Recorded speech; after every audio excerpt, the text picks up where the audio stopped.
দক্ষিণ ও উত্তর 24 পরগনা এবং কলকাতা জেলা নিয়ে arm fighting, body building, men's physics এবং আয়রন লিফটিং স্পোর্টস চ্যাম্পিয়নশিপ 2024-25 গত 10ই নভেম্বর রবিবার আয়োজিত হল বাঙুর কালকাকলি মুক্ত মঞ্চে। আয়োজনে অশোক আখড়া এক ব্যায়াম মন্দির। এদিনের অনুষ্ঠানে উপস্থিত ছিলেন বিমল চন্দ, গোপাল দেবনাথ, পার্থচন্দ্র, গৌরাঙ্গ চক্রবর্তী, রাজীব ব্যানার্জি, শ্রীকান্ত মাইতি, তরুণ মাঝি, রতন সাহা এবং উজ্জ্বল স্যার। সারাদিন ব্যাপী প্রতিযোগিতায় পুরুষ এবং মহিলা মিলিয়ে 80 জন অংশগ্রহণ করেন। এদের মধ্যে 2 জন প্রবীণ ব্যক্তি, একজন শারীরিকভাবে প্রতিবন্ধী 23 বছরের যুবক এই খেলায় অংশগ্রহণ করেন। এই দিনের প্রতিযোগিতায় স্ট্রং উইমেনের খেতাব লাভ করেন পম্পা বিশ্বাস, মঞ্জুলা চৌধুরী। স্ট্রং ম্যানের খেতাব লাভ করেন অমিত ভদ্র, শুভম চ্যাটার্জি, রোহন নন্দন, অমিত সাহা এবং দেবকুমার কুণ্ডু।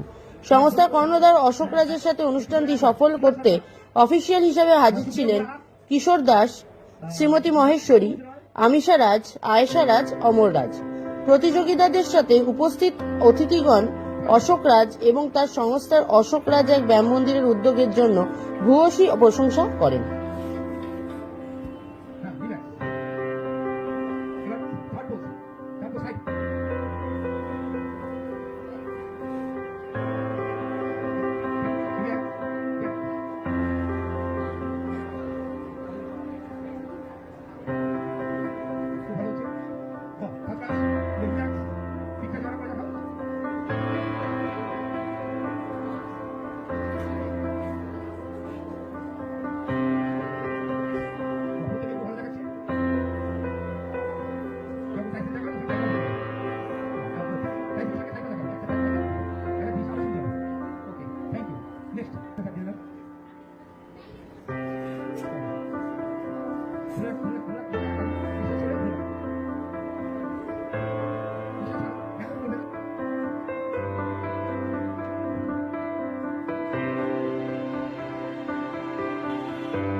আমিষা রাজ, অশোক আখড়া এক ব্যায়াম মন্দির।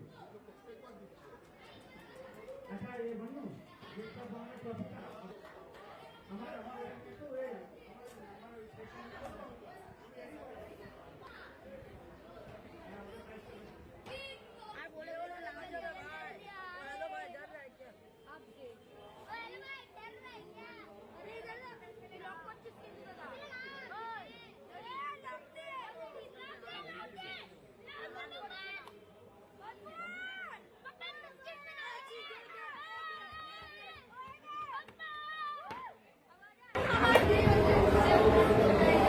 আমি অশোক রাজ, আমার ব্যায়ামের ক্লাবের নাম হচ্ছে অশোক আখড়া এক ব্যায়াম মন্দির। আমরা এইখানে আজ উত্তর কলকাতা, দক্ষিণ কলকাতা ও কলকাতা ডিস্ট্রিক্ট একটা ডিস্ট্রিক্ট চ্যাম্পিয়নশিপ করছি।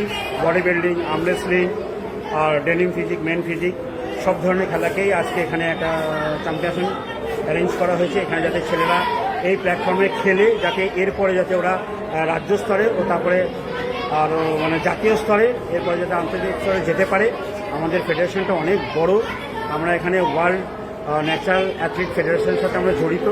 সেখানে যাতে এরা পারফর্ম করতে পারে সেই জন্য আমি এখানে একটা অনুষ্ঠান দেখেছি। তো আজকে অনুষ্ঠানে অ্যাকচুয়ালি কি হচ্ছে? আজকে আমাদের এখানে প্রথম আছে পাওয়ার লিফটিং, ওয়েট লিফটিং, তারপরে আর্ম রেসলিং, এখন বডি বিল্ডিং, এরপরে মেন ফিজিক্স আর denim physics, sando physics, tattoo physics, এগুলো এখনো বাকি আছে, এগুলো হবে একের পর এক। তো যাতে লোকেরা এখনকার দিনে অনেকে আছে যারা বডিতে ট্যাটু করে অনেক স্টাইল করে, আপনারা তো দেখে থাকবেন। তো ট্যাটুটা কিন্তু অতটা একটা আর্ট, ওটা একটা ক্রাফট। যেহেতু আমাদের ফেডারেশন নাম হচ্ছে body craft and iron lifting federation, সেহেতু আমি ওই ট্যাটুটাকেও আমি ওটা রেখেছি কম্পিটিশনের হিসাবে। আমি নিজেও ট্যাটু করি, ট্যাটু করা পছন্দ করি। এই সবে আমি মা কালী ট্যাটুটা করেছি এই পুজোতে। আমি চাই যাতে লোকে, এই যে গণেশজি, আমি যেহেতু বোম্বে থেকে এসেছি, গণেশজির একদম ব্লাইন্ড ফ্যান, লোকে সবাই ভগবান বলে কিন্তু আমি ওনার ভক্ত। হ্যাঁ, আমি বন্ধুর মতোই মনে করি, গণেশজির সাথে না থাকলে আমি কিছু করতে পারবো না। ওই জন্য সব কাজে সিদ্ধিদাতার দরকার। প্লাস হনুমানজিকে আমি খুব লাইক করি, ওই জন্য আমি এই আখড়াটা গড়ে তুলেছি, যাতে আর কি একদম শুদ্ধভাবে ছেলেরা উইদাউট মানে কোনো কিছু সাপ্লিমেন্ট বা স্টেরয়েড ছাড়া যাতে খেলে একটা ভালো প্ল্যাটফর্ম করতে পারে, সুস্থ থাকুক, সবল থাকুক, এটাই আমার চিন্তা। আজকে মোটামুটি কতজন পার্টিসিপেন্ট ছোট বড় আজকে মিলিয়ে? মোটামুটি 75। এখানে বয়স কত থেকে শুরু হয়েছে? এখানে 5 বছর বয়স থেকে শুরু করে 75 বছর পর্যন্ত লোকরা এখানে পার্টিসিপেট করেছে। মহিলা ক্যান্ডিডেট ছিল হচ্ছে প্রায় 5 জন মতো। এরা সবাই এসে সকালে অনেক দূর থেকে এসেছিলো, আসানসোল থেকে এসছে, তারপরে যাচ্ছে আপনার ধানবাদ থেকে এসছে, বর্ধমান থেকে এসছে, ডায়মন্ড হারবার, রানাঘাট, কল্যাণী।